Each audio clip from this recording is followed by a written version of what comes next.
কি অপরাধ করেছি তাকে জিজ্ঞেস করেন কেন আমার বাবাকে কেটে কেটে টুকরো করা হয়েছে। যে নৃশংসভাবে হত্যা, এটা কি কোনোভাবে কাম্য? আপনারা বলেন না না, এটা কি কোনোভাবে কাম্য?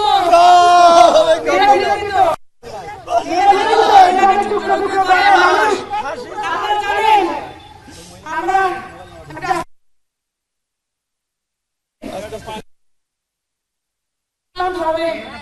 বিশ্বাস করি, আমাদের ধর্মে আছে মৃত ব্যক্তি মারা যাওয়ার পরে তার শরীরে সিলন ফ্যামিলি ব্লেন্ডের কড়ালিকার আর সতেজ স্বাদের পারফেক্ট ব্লেন্ডে স্বপ্নেরা মিলুক টানা।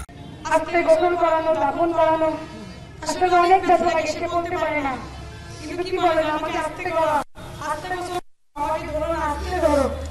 আর সেই ব্যক্তিটা কষ্ট দিয়ে শ্বাসরোধ করে নিয়ে তাকে আবার টুকরো টুকরো করে লাগেছে পড়ে তাকে নাকি আবার হলুদ লবণ নাকি মাখিয়েছে, মাখিয়ে ফ্রিজিং করে প্লাস্টিকের মধ্যে ভরে নাকি তার নাকি বাগানে ফেলে আসছে, ড্রেনে দিয়ে আসছে।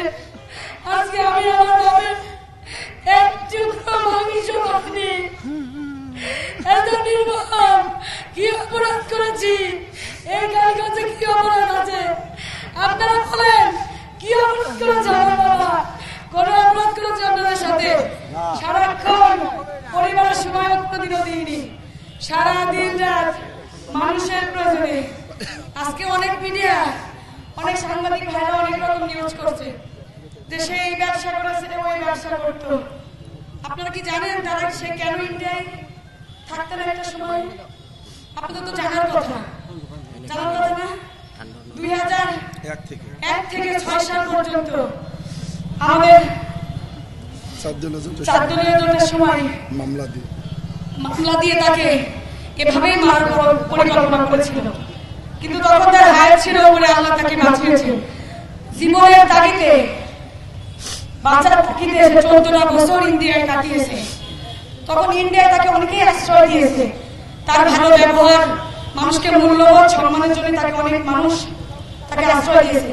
তারা এখনো তার শুভাকাঙ্ক্ষী।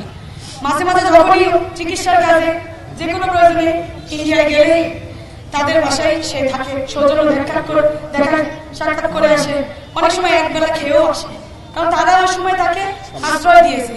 সে জিনিসটা এখনো ভুলিনি।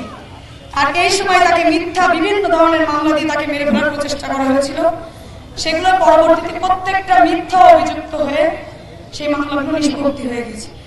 এখন আমার সাংবাদিক ভাইরা সেই প্রিভিয়াস মানে আমাদের আগের সেই মামলাগুলো নিয়ে এসে তারা কথা বলছে, কিন্তু আপনাদের তো তদন্ত করে দেখতে হবে যে তার সেই মামলা কি প্রমাণ হয়েছিল।